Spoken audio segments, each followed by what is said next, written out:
Emang boleh HP secantik ini?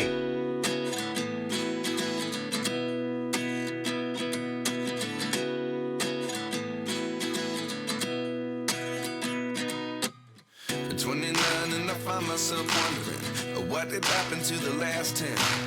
I ran away with my life, fast forward, never turn back again. Deretan Oppo Reno 10 series terbaru baru aja diluncurin sama Oppo. Ada Oppo Reno 10 5G, ada Oppo Reno 10 Pro 5G, dan juga ada Oppo Reno 10 Pro Plus 5G.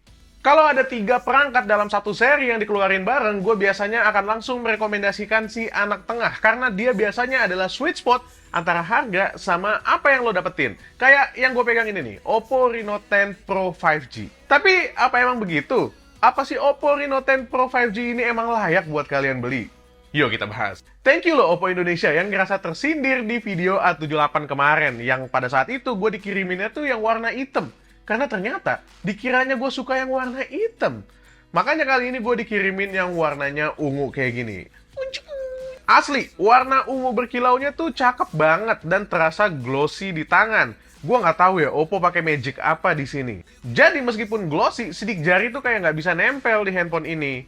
Desain kameranya juga cakep dan nunjukin kalau ini Reno series terbaru banget. Karena as far as I know, kayaknya desain begini baru dipakai di Reno 10 series ini aja.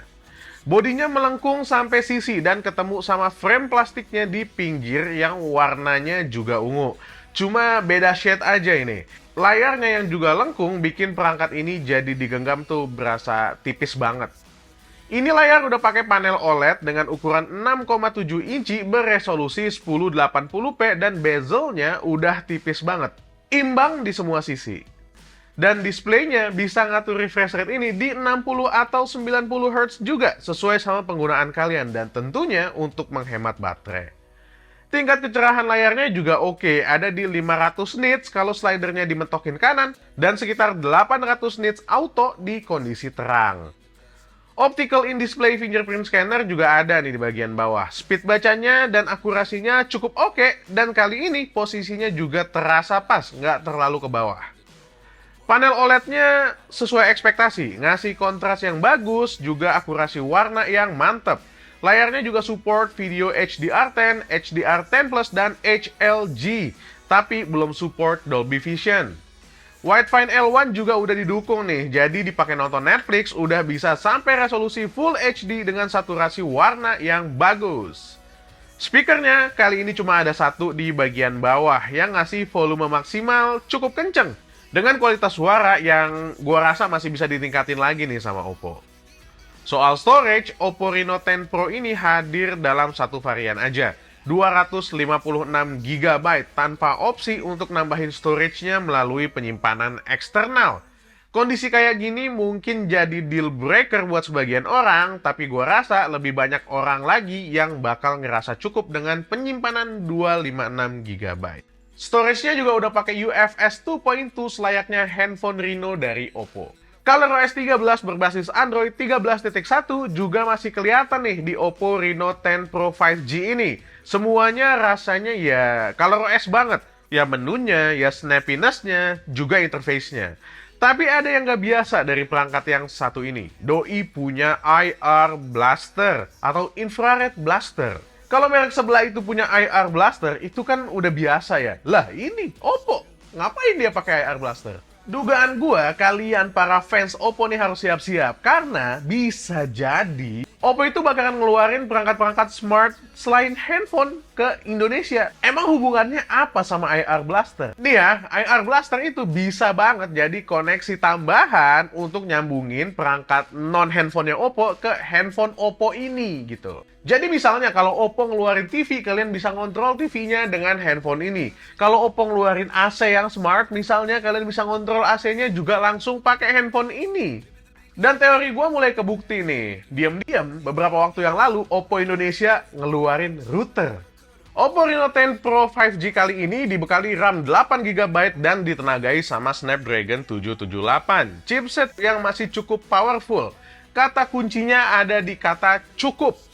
Secara benchmark, emang chipset ini mulai dikalahin sama chipset sekelasnya yang lebih baru.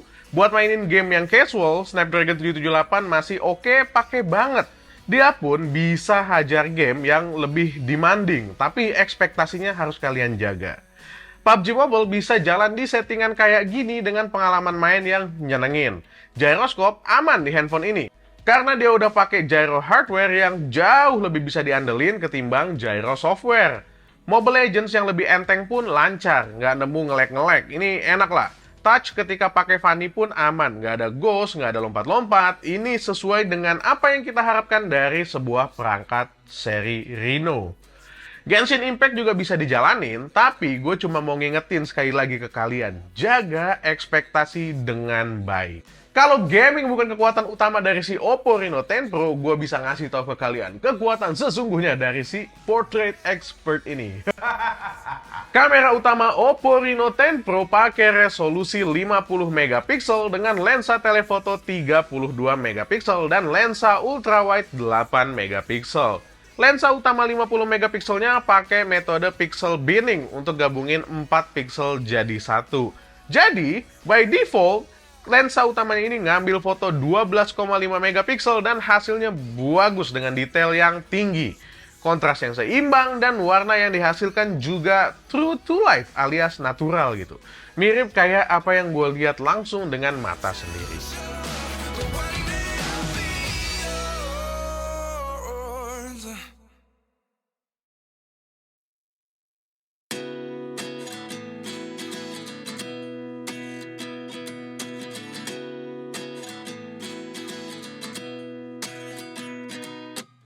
At 29 and I find myself wondering what did happen to the last 10.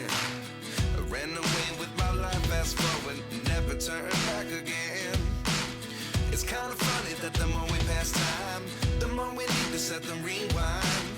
And 19 was the year I had to leave you, but now I'm seeing all the signs.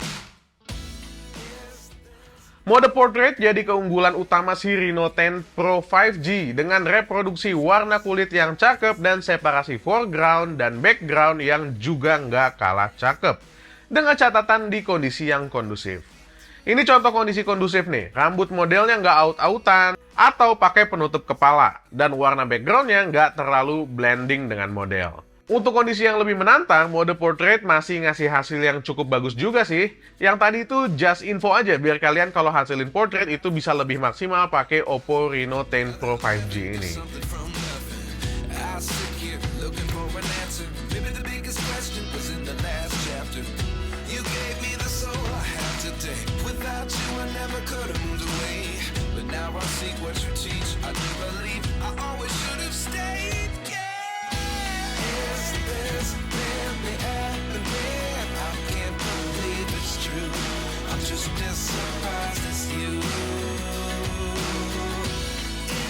Soal low light, Oppo Reno 10 Pro masih punya noise, tapi overall gambarnya sih ini oke ya, dengan dynamic range yang menurut gua juga cukup bagus.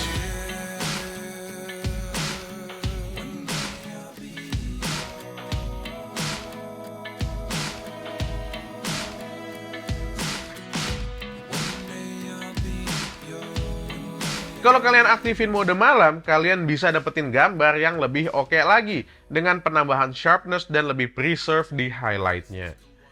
Dynamic range juga cakep, bisa ngambil detail shadow dan highlight yang cukup seimbang. Ini kelihatan dari sumber cahaya kayak lampu yang bisa lebih kebaca jelas ketimbang mode autonya.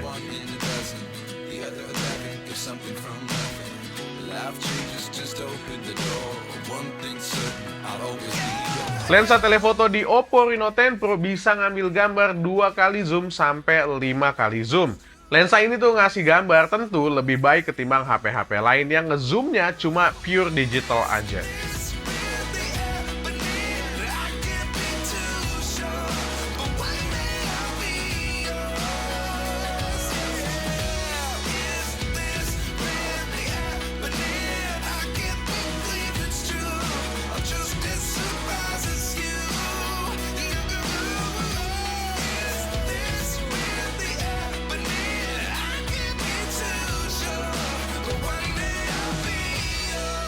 Oppo juga ngebanggain foto portrait 2 times-nya yang dihasilin sama lensa yang sama.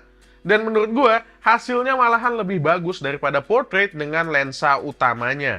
Ini tuh kayak lo nggak bakal salah gitu kalau ngambil portrait pakai 2 kali zoomnya. And I find myself wondering, what did happen to the last 10?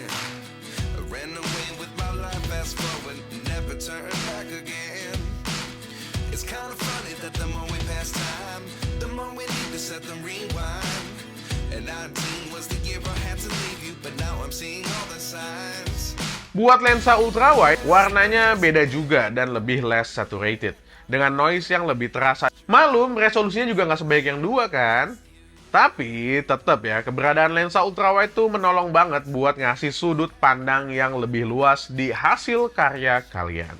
Video yang dihasilkan kamera utama bisa sampai 4K di 30 fps dan detail yang ditangkap cukup bagus dengan dynamic range yang sekali lagi bagus juga. Oppo Reno 10 Pro ini juga punya EIS, Electronic Image Stabilization, yang bisa kalian aktifin dan lumayan ngebantu buat perekaman video handheld selama gerakannya nggak gerasa kerusuk. Aviari lantai hutan namanya. Ini direkam pakai Oppo Reno 10 Pro di resolusi 4K. Kalau di resolusi 4K, EIS atau Electronic Image Stabilization-nya nggak bisa nyala ya. Kalau EIS-nya nyala, itu akan otomatis turun ke 1080p. Hasilnya kayak begini, overall, this is very good. Good. Ini perekaman pakai zoom 5 kali ya, yang gue turunin. Tuh, satu kalinya kayak gini. Bisa dinaikin sampai ke 5 kali, 10 kali. 10 kali bisa juga. Video low light-nya juga masih oke, cuma kalau gua ambil di resolusi 4K, ada kesulitan buat si Oppo Reno 10 Pro ngejagain shadow-nya. Kalian bisa ambil video dengan telefoto 2x, tapi resolusinya cuma sampai 1080p 30 fps aja. Dengan reproduksi warna yang bagus, tapi dynamic range-nya kurang luas. Jadi, kalian bisa lihat nih, dia kesulitan di beberapa area highlight dan juga shadow. Kamera selfie-nya beresolusi 32 megapiksel dan punya autofocus ya. Reproduksi warnanya bagus, detail yang dihasilkan juga bagus. Dynamic range-nya, nah ini gue yakin masih bisa ditingkatin lagi nih sama Oppo. Diajak ngambil portrait selfie juga oke di kondisi yang kondusif, tapi masih kelihatan miss wajar di kondisi yang lebih challenging.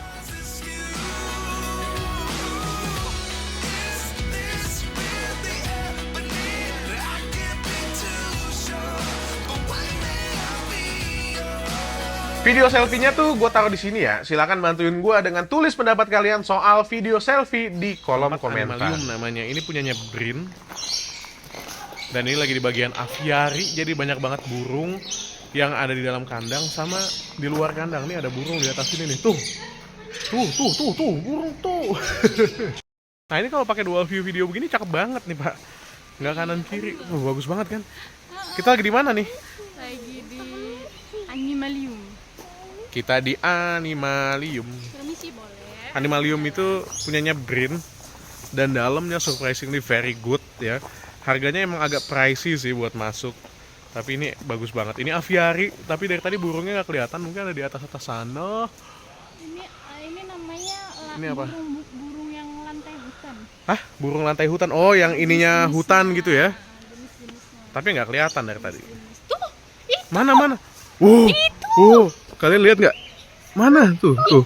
Kasuari.